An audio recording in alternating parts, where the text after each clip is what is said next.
BMW, the ultimate electric driving machine. Hurry in. It's the 2023 BMW i4 eDrive 35 for $489 per month.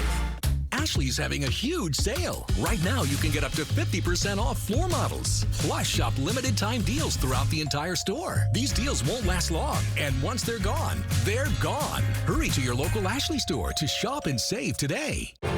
Now you can get your breaking news and the best coverage from Eyewitness News in Spanish. Visit now abc7.com/español.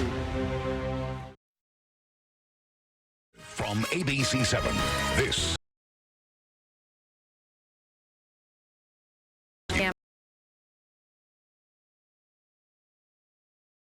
A mother is dead while her daughter is fighting for her life after they were hit in the crosswalk. The action the LA City Council is now looking to take to protect all families during their walks to school. Los Angeles is known for its wild police pursuits, but it seems more of them are ending with nasty crashes. The new stats showing just how often it happens here compared to the rest of the state. And in less than a week, Hollywood could be hit hard if writers strike. The material that just arrived to several WGA members as time to reach a new deal slowly runs out. Good morning. I'm Leslie Sykes, along with Rachel Brown and John Gregory. And you can see those clouds behind us. Leslie Lopez, you had somebody come up with a name for it in April. Grapple? Grapple. Anybody else have anything?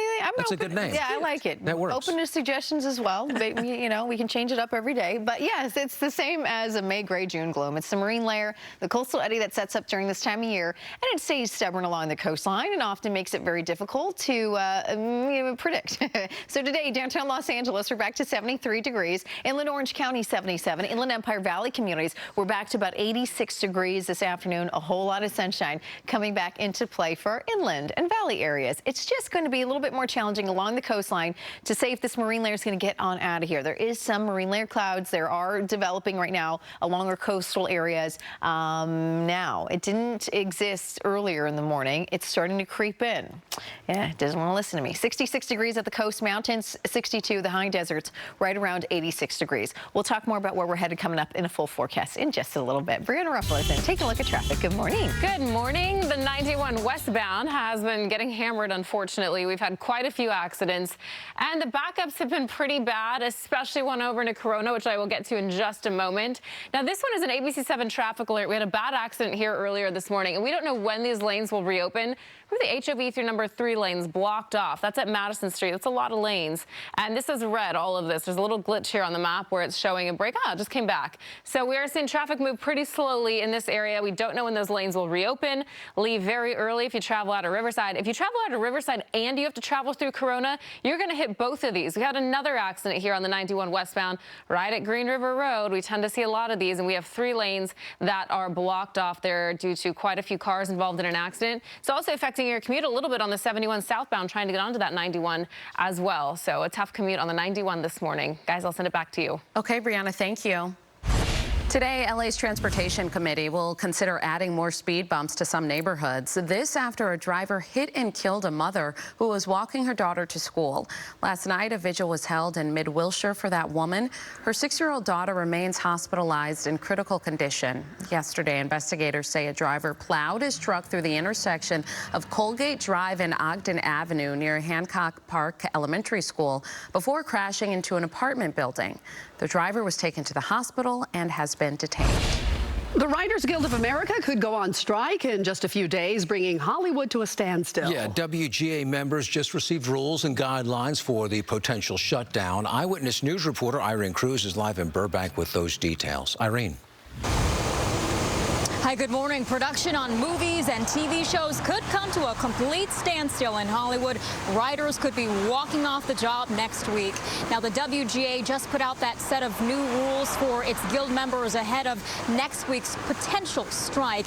And there are a number of rules, including guild members have to stop writing for studios. That's about 350 production companies.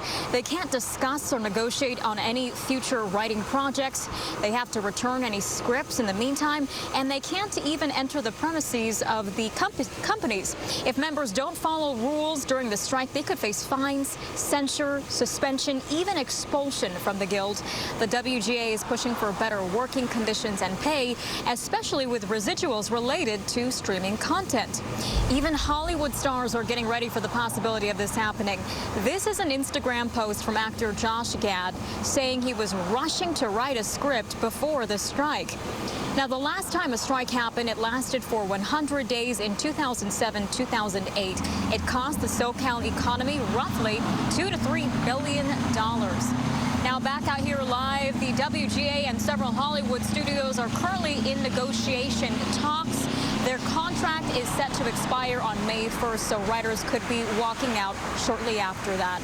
Reporting in Burbank, Irene Cruz, ABC 7 Eyewitness News. Okay, Irene, thank you. Life in prison without parole. A judge sentenced a Lancaster woman and her boyfriend for killing her son, Anthony Avalos, after hearing emotional statements from the boy's friends and relatives.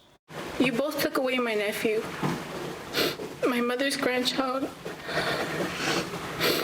my niece's best friend, and their brother.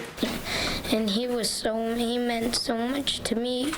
And I'm mad at them. I don't forgive them. I hope they burn in hell. Order to serve life. Heather Barron and Kareem Leyva were convicted last month of first-degree murder and torture of 10-year-old Anthony Avalos.